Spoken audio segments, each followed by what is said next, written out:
In the fall of 2021, I took a part-time job at a secondhand bookstore in Salem, Massachusetts. It was one of those charming, dusty labyrinths of uneven hardwood floors, narrow aisles, and mismatched shelves crammed with books that had passed through many hands. I was in grad school, and the flexibility was perfect. The owner, Margaret, was kind but distant, and the place barely saw more than 5 customers a day unless it was October.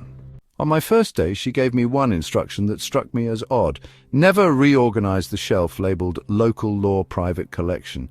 It was a small bookcase near the back, tucked into a corner that always seemed colder than the rest of the store. I thought nothing of it at first. Every bookstore has its quirks. But within the first week, I began to notice something strange about that section. Every time I passed it, the air felt heavier. The shadows in that corner seemed to cling to the edges of the books like a mist that never lifted. A faint scent of iron and mildew lingered there, and I started avoiding it when I could. Then came the customers. Not many, just a handful over the weeks, but always the same type. Quiet, pale, and somehow unfocused. They would enter the store silently, sometimes as I was about to lock up, and they'd walk straight to that shelf. They never made a sound while browsing, never asked questions, and never bought anything. They'd simply stand there, motionless, for what felt like hours, staring at the spines of the books as if they were waiting for one of them to move. One night, I stayed late inventorying a new collection. The rain outside had turned to sleet, and the lights flickered constantly. Around 8:30 p.m., when I was locking the register, I heard the unmistakable creak of the floorboards in the back corner. I knew I was alone. I called out, pretending I thought it might be Margaret, but there was no response. The creaking continued, slow and deliberate, and then stopped. I walked to the corner, my flashlight cutting through the dimness. The Local Law Private Collection shelf stood silent. But one book was missing from the top row. I looked around and found it lying open on the floor a few feet away. I picked it up. Its pages were blank, completely empty, but they reeked of smoke. As I flipped to the last page, I found one sentence written in faded red ink. "He's still reading." He froze. Then something shifted on the other side of the shelf. I swear I heard a breath, slow and deliberate, followed by the whisper of a page being turned. I dropped the book and backed away. The lights flickered again, and for the briefest second I saw a figure behind the shelf. A man in a black coat, face half hidden by shadows, just staring through the gap between the books. I ran. The next morning, Margaret was already there. She said nothing when I mentioned the book or the figure. She just gave me a tired look and said, "He's always been there. The shelf isn't for the living." I should have quit, but I didn't. Curiosity kept me going. A week later, I decided to watch the shelf after hours. I turned off all the lights, sat quietly behind the front counter, and waited. Around 9 p.m., I heard the creaking again. From where I sat, I could just barely see the edge of the shelf in the dim emergency light. That's when I saw him walk in. He looked like a regular man at first, grey coat, slouched shoulders, slow steps, but there was no sound to his walk. He moved like a projection, barely touching the ground. He reached the shelf, extended a pale skeletal hand, and slid a book free. Then he turned, and though his face was mostly hidden, I caught his eyes, hollow, black and endless. He mouthed something I couldn't hear and vanished into the shelf like fog evaporating under heat. I left that night and never went back. Weeks later, I read a local news article about a young woman who disappeared in the 90s, last seen at the same bookstore. The only thing left behind was a blank journal open to the final page, which read, "He's still reading." And now I wonder, is that shelf growing? Was that the same journal I picked up that night? Or is every book on that shelf a record of someone who saw him? I don't go near used bookstores anymore because every now and then I still dream of standing behind that shelf, frozen, unable to move, by just watching the pages turn one by one forever.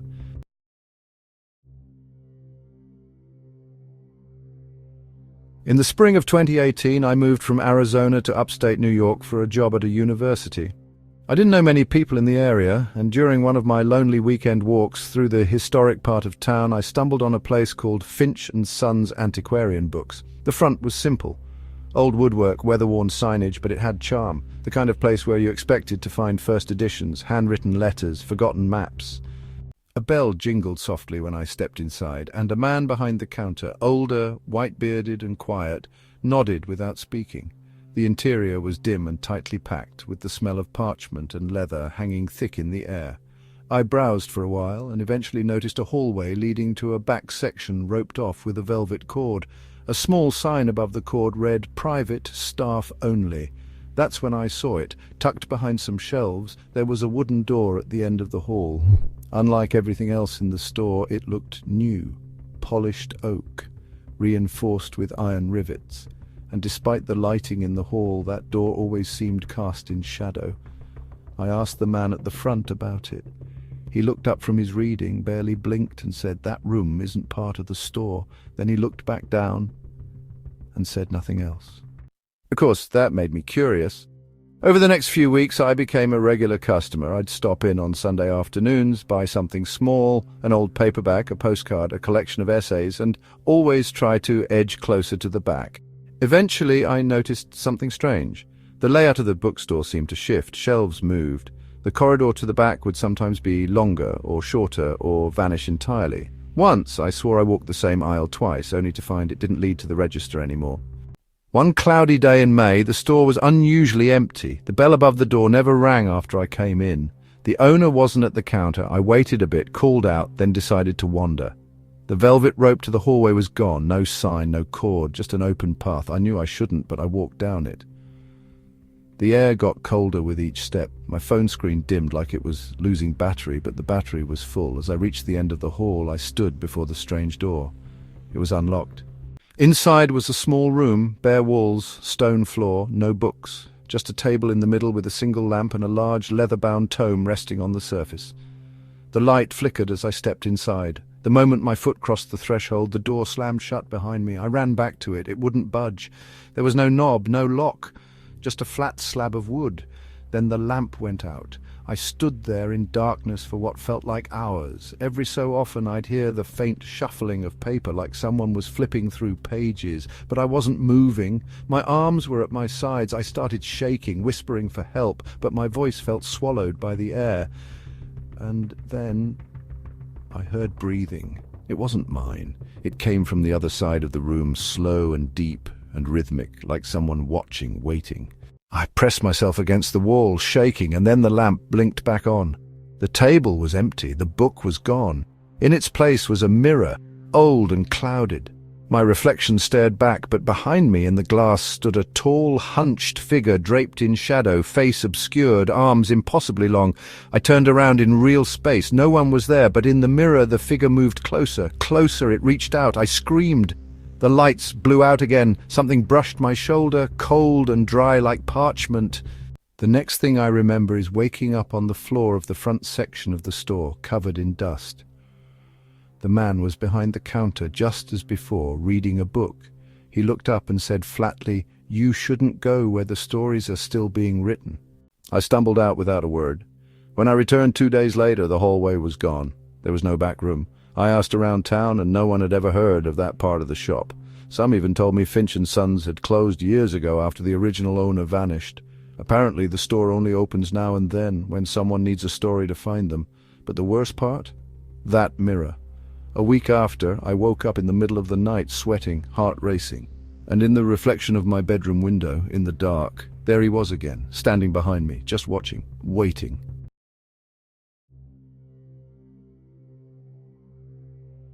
In the fall of 2021, I took a solo trip to the Pacific Northwest to clear my head after a rough breakup and a string of exhausting months. I planned a few nights in Seattle, then aimed to drive down the coast toward Oregon, stopping at small towns along the way. It was the off-season for tourism, so most places felt quiet, almost too quiet. On a rainy Tuesday afternoon, I pulled into a tiny town called Astoria Heights, tucked between hills and sea mist. There wasn't much, just a diner, a post office, a gas station, and strangely a bookstore with no name on the sign. Just an old carved symbol over the doorway that I didn't recognize. I was drawn to it immediately. The bell above the door didn't ring when I stepped in. The air was thick, musty, and slightly sweet, like decaying paper. The walls were lined with tall shelves made of dark wood, so tall they practically scraped the ceiling. The lighting was dim, almost amber, and there was no one at the register. The place felt abandoned and alive at the same time. I wandered deeper. my boots echoing softly on the warped wooden floor. I love bookstores, but this one felt different. I realized the books had no price tags. Most didn't even have titles on the spines. Some were bound in fabrics I didn't recognize, rough, almost leathery, but not leather. I picked one up and opened it. The pages were filled with strange, looping handwriting in a language I couldn't place, symbols that made my eyes blur if I looked too long. I put it back and turned to leave, but the path I'd taken was no longer behind me. The shelves had shifted. It sounds ridiculous, I know.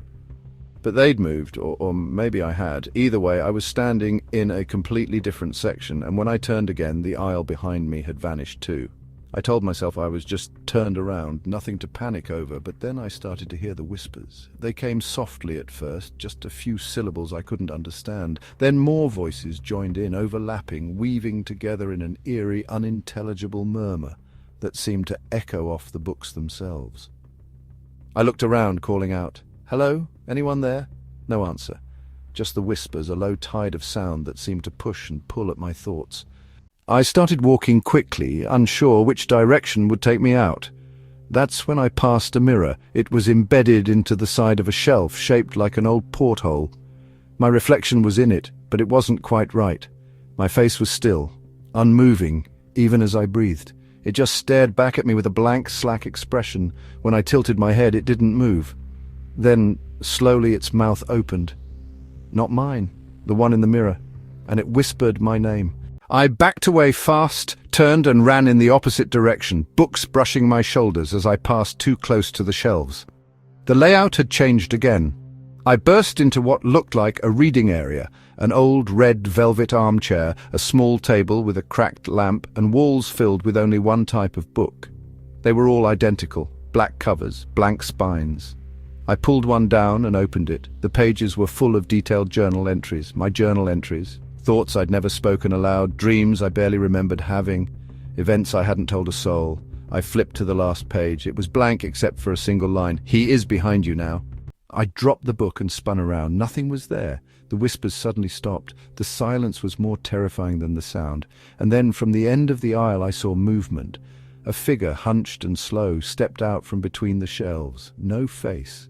Just the suggestion of one. Like it had been erased. Its skin was pale, almost waxy, and its arms were too long, dragging against the books. It didn't walk. It glided. I ran. Every turn I made, the store twisted with me, never letting me reach an exit. The lights flickered, the shelves creaked, and the books began to fall on their own. Pages ripped themselves out and fluttered through the air like dead leaves. One stuck to my chest. It had my name on it, written in that same looping, maddening script. I tore it off and sprinted through the maze, screaming. Then I crashed into a wall. But it wasn't a wall, it was the front door. Suddenly I was outside again, standing in the rain, gasping for breath. The bookstore behind me was gone. Just gone. In its place was an empty lot filled with weeds and broken glass. A for sale sign leaned against a fence. I staggered to my car and drove until I hit the next town, too shaken to even look back. Later, I tried researching Astoria Heights. It didn't exist, not on maps, not in local records. The only thing close was a ghost town burned down decades ago, but the worst part... Weeks later, back home, I received a package, no return address. Inside was one book, black cover, blank spine. When I opened it, there were only 2 entries.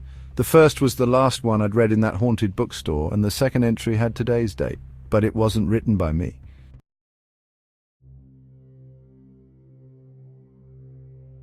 If these haunted bookstore tales left your spine tingling and your lights on tonight, imagine what's coming next.